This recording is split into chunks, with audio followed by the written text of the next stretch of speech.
Doctor ইসমাইলের আয়োজনে খিলপাড়ার badminton টুর্নামেন্টের আজকের অনুষ্ঠানের সভাপতি উপস্থিত আছে অত্যন্ত স্নেহের ছোট ভাই জাতীয়তাবাদী শ্রমিক দলের কুমিল্লা মহানগরের সভাপতি সাইফুল ইসলাম রেনু সহ জাতীয়তাবাদী শ্রমিক দল কুমিল্লা মহানগরীর বিভিন্ন পর্যায়ের নেতৃবৃন্দ, এলাকাবাসী, আসসালামু আলাইকুম। আরাফাত রহমান কোকো স্মৃতি সংসদ, আমি কুমিল্লা জেলার সভাপতি। কেন এই সংগঠনটা করলাম, এটা অনেকের মনে প্রশ্ন যে আপনি দীর্ঘদিন ছাত্র দলের রাজনীতির সাথে জড়িত ছিলেন, আপনি অন্য কোন সংগঠনে না গিয়ে এটার দায়িত্ব নিলেন কেন? প্রথমে আমি বুঝিয়ে বলি আপনাদেরকে, জিয়া পরিবারের প্রত্যেকটা সদস্য আমাদের জন্য একটা দর্শন। যে স্বাধীনতার ডাক দিয়েছিলেন শহীদ প্রেসিডেন্ট জিয়াউর রহমান, সেই ডাকে বাংলার মানুষ মুক্তিযুদ্ধে ঝাঁপিয়ে পড়েছিল 1971 সালে। এটার বিভিন্নভাবে বিকৃত করার চেষ্টা করেছে গত স্বৈরাচারী সরকার, কিন্তু সত্য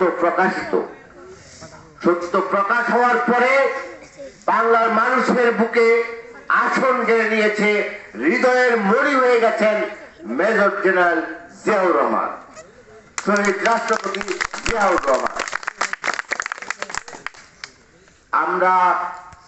আমি ছাত্র রাজনীতি শুরু করি 1986 সালে জাতীয়তাবাদী ছাত্র দলের মাধ্যমে। আমরা রাজনীতির প্রথম থেকেই দেশনেত্রী বেগম খালেদা জিয়াকে পেয়েছি। তিনি ছিলেন আপোষহীন। প্রতিটি আন্দোলন সংগ্রামে তিনি যে নির্দেশ একবার দিয়েছেন সেটাকে আর ফিরিয়ে নেননি কখনো। যত ঝড় ঝঞ্ঝা, যত বাধা বিপত্তি আসুক, যত নির্যাতন সহ্য করতে হয় করুক, কিন্তু তিনি কখনো আপোষ করেননি। তাই তিনি বাংলার মানুষের কাছে আপোষহীন নেত্রী। এবং আমাদের এই নেত্রী পিছনে রাজনীতি করতে, আন্দোলন করতে আমরা কখনো মাথা নিচু করতে হয়নি, আমরা সব সময় মাথা উঁচু করে চলতে পেরেছি। আমরা হৃদয়ের শেষটুকু পর্যন্ত দিয়ে, আমাদের সামর্থ্যের প্রতিটি শেষটুকু দিয়ে আমরা বিভিন্ন আন্দোলন করতে সমর্থ হয়েছি। কখনো ভাবতে হয়নি যে নেত্রী আবার ভুল করে কিনা। হাসিনার মতো হাসিনা যেমন পালিয়ে গেছে, বেগম খালেদা জিয়া অসুস্থ অবস্থায় তাকে বিভিন্ন ভাবে লোভ দেখানো হয়েছে পালিয়ে যাওয়ার জন্য। তিনি কি গেছেন? তিনি কি দেশ ছেড়েছেন? ছাড়েননি। যতক্ষণ পর্যন্ত না বাংলার স্বাধীনতা আবার অর্জিত হয়েছে, নেত্রী বেগম খালেদা জিয়া এই দেশেই ছিলেন এবং তিনি ইনশাআল্লাহ সুস্থ হয়ে আমাদের মাঝে ফিরে আসবেন ইনশাআল্লাহ। এর পরের সদস্য হচ্ছে আমাদের এই দেশের তারুণ্যের অহংকার, দেশ নায়ক তারেক রহমান।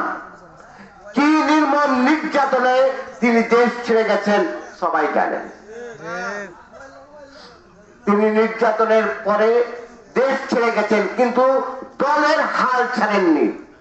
দলকে ধরে রেখেছেন, দলকে দিক নির্দেশনা দিয়েছেন এবং বৈষম্য বিরোধী ছাত্র আন্দোলনের সময় তার মেধাবী আচরণে, তার মেধাবী নেতৃত্বে আজ দেশ পুনরায় স্বাধীনতা পেয়েছে। এর পরের সদস্যের নাম আরাফাত রহমান কোকো। তিনি ছিলেন একজন ক্রীড়া প্রেমী। আজকে আমরা সবাই খেলায় এসছি না? আপনারা সবাই খেলার জন্য এসছেন না? কেউ খেলেছেন, কেউ খেলা দেখেছেন। হার জিত থাকবে, কিন্তু খেলা ভালোবেসেই তো এসছেন। জিয়া পরিবারের এই ক্রীড়াঙ্গনকে ভালোবাসতেন যিনি, তার নাম হচ্ছে আরাফাত রহমান কোকো। অনেকেই জানেন না। তিনি এত প্রচার বিমুখ ছিলেন যে তিনি খুব বেশি প্রচারে যেতেন না। নিজেকে জাহির করার জন্য আওয়ামী লীগ যেভাবে করেছে তিনি ওরকম করেননি। সবসময় আড়ালে থেকে বাংলাদেশের ক্রীড়াঙ্গনকে অনেকটা এগিয়ে নিয়ে গেছে। তিনি ছিলেন ক্রিকেটের একজন মেধাবী সংগঠক, যার কারণে আজ দেশে সারা পৃথিবীতে বাংলাদেশের নাম হয়েছে টাইগার্স টিম। এর পিছনে আছেন আরাফাত রহমান কোকো।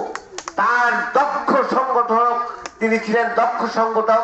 তার সাংগঠনিক মেধাবী আচরণের কারণে, নির্বাচনের কারণে আজকে আমরা ক্রিকেট প্রেমী জাতি হিসাবে বিশ্বের কাছে, পুরো বিশ্বের কাছে আমরা মাথা উঁচু করে দাঁড়াতে শিখেছি। আমরা সেজন্যই আমি এই দায়িত্ব নিয়েছি যে যে জিয়া পরিবারের সন্তান অথচ প্রচার বিমুখ, তাকে প্রচার মাধ্যমে আনতে হবে। তার যে অনন্য সৃষ্টি, তার যে অসামান্য মেধাবী আচরণ, এই দেশের জন্য, এই দেশকে ভালোবেসে সেটাকে সামনে এগিয়ে আনা উচিত। তা না হলে দক্ষ সংগঠক তৈরি হবে না, ক্রীড়া প্রেমী তৈরি হবে না, ক্রীড়া সংগঠক তৈরি হবে না। আমরা আসলে খুব বেশি গরম বক্তব্য রাখার কিছু নেই, এখানে আমরা খেলা দেখতে এসেছি, তাই না?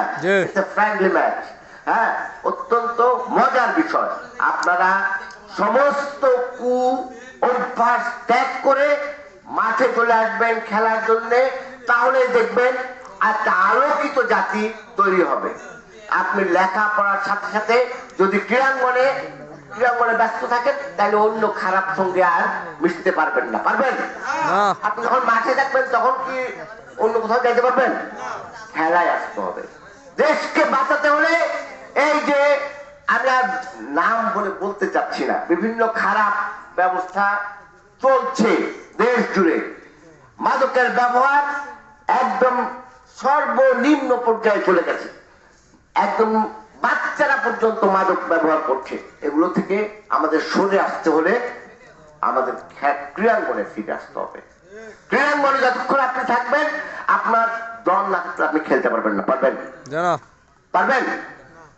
দম না থাকলে আপনি খেলতে পারবেন না, কোনো খেলায় খেলতে পারবেন না। তো খেলতে হলে আপনাকে দম থাকতে হবে, আর দম থাকতে হলে আপনি কোনো খারাপ কাজ করলে দম পাবেন না। পাবেন? খেলায় স্পিরিট পাবেন না। আপনি খেলায় হারবেন সবসময়। খেলায় জিততে হলে আপনাকে সমস্ত কুঅভ্যাস ত্যাগ করতে হবে। আপনারা অত্যন্ত মেধাবী জাতি, এই কুমিল্লার মানুষ শিক্ষা দীক্ষায় অত্যন্ত এগিয়ে। আমরা যদি খেলাধুলার পাশাপাশি, লেখাপড়ার পাশাপাশি খেলাধুলায় মনোযোগ দিই, তাহলে এই পুরা দেশের মধ্যে কুমিল্লার নাম আরো বেশি সম্মানিত হবে। তো নিজের দেশের সম্মান রক্ষা করার জন্য, নিজের মাটির গৌরব অর্জন করার জন্য আপনাকে ক্রীড়াঙ্গনে আসতে হবে। এবং আমি প্রিয় মুরব্বী যারা আছেন, যারা শুনছেন, এই গ্রামের মানুষ, আমি সকল মুরব্বীর প্রতি বিনীতভাবে আবেদন করে যাচ্ছি, আপনার সন্তানকে খেলার মাঠে পাঠান। লেখাপড়ার পাশাপাশি আপনার সন্তানকে খেলাধুলায় উৎসাহিত করুন। তাহলে আমরা একটা সুস্থ জাতি পাবো, একটা সুস্থ দেশ করতে পারবো। আমাদের নিজেদের অনেক সমস্যা, দীর্ঘ 17 বছর ধরে আমরা নির্যাতিত ছিলাম, এবং যে পরিমাণ লুটপাট হয়েছে, সেখান থেকে ফিরে আসতে আমাদের অনেক শ্রম দিতে হবে। ঐক্যবদ্ধভাবে আমাদের যে অর্জিত স্বাধীনতা, নতুন স্বাধীনতা, সেটাকে ধরে রাখতে হবে। কোনো ফাঁদে পা দেওয়া চলবে না। কোনো ফাঁদে পা, আপনার সীমান্ত এলাকা, এইখান দিয়ে চট করে ঢুকে পড়বেন বলছিলেন। আপনি কি আপনার জান থাকতে হাসিনাকে ঢুকতে দেবেন? না, ইনশাল্লাহ না। আমাদের রক্ত ঝরিয়ে আমরা এই স্বাধীনতা অর্জন করেছি। আমরা আমাদের সন্তান তুল্য ছাত্ররা, মেধাবী ছাত্ররা রাজপথে রক্ত দিয়ে, প্রাণ দিয়ে এই স্বাধীনতা অর্জন করেছে, দ্বিতীয় স্বাধীনতা। আমরা কারো ষড়যন্ত্রে তা ধুলো মিশতে দেব না, ইনশাল্লাহ না। আমি সবার প্রতি বিনীত অনুরোধ করব, আবারও আপনারা নিয়মিত লেখাপড়া করবেন। মেধার কোনো বিকল্প নাই, মেধাবীর সাথে আমি কোটা প্রথা বিরোধী আন্দোলন এই কুমিল্লা থেকে শুরু হয়েছে। 30 বছর আগে আমি মামুন শুরু করেছিলাম কোটা বিরোধী আন্দোলন। আজকে ইনশাল্লাহ এটা সার্থক হয়েছে। তো আপনারাও মেধাবী ছাত্র, আপনারা এই গ্রামের সন্তান, যা বাইরে থেকে যারা এসছেন মেহমান, সবাইকে মনে রাখতে হবে যে সকল মেধাবীকে এগিয়ে দিতে হবে। কোনো কোটায়, কোনো বন্ধুর প্ররোচনায়, কারো বাবা অমুক ছিল তমুক ছিল, এই পরিচয় না, মেধার পরিচয়ে এগিয়ে যেতে হবে, তাহলে দেশে আগাবে। আর যদি বিভিন্ন পরিচয়ে বিভিন্ন অলিগলি পথে এগোতে চান, তাহলে দেশ পিছিয়ে যাবে। আপনি হয়তো একা এগিয়ে যেতে পারবেন, কিন্তু দেশটা পিছিয়ে যাবে। আর পিছিয়ে পড়া দেশের আপনি এগুলি, সবাই যদি হেরে যায়, আপনি একটা জিতছেন, লাভ হবে? আনন্দটা করবে কে? তো দেশটাই তো হেরে যাচ্ছে।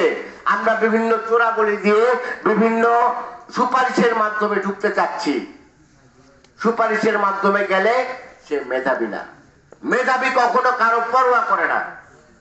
আমি লড়াই করে জিতবো।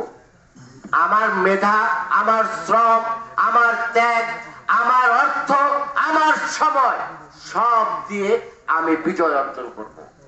সেজন্য কোনো আপোষ করব না ইনশাল্লাহ। আপোষহীন দেশ নেত্রী, আপনারা সুযোগ্য সৈনিক হলে আপোষ করবেন না, কোনো আপোষ নেই ইনশাল্লাহ।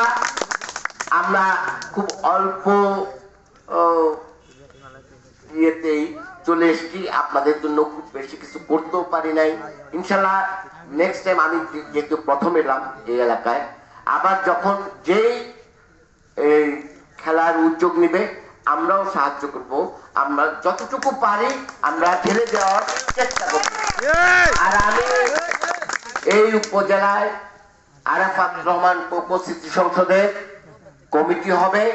প্রতিটি ইউনিয়নে আরাফাত রহমান কোকো স্মৃতি সংসদের কমিটি হবে।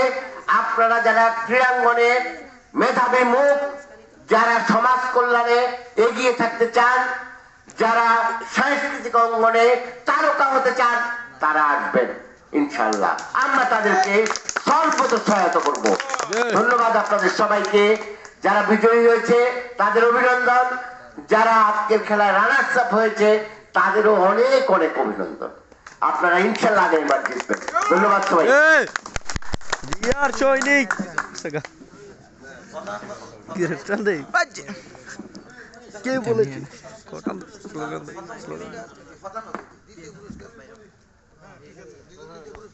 উপস্থিতি এখন আমরা পুরস্কার বিতরণ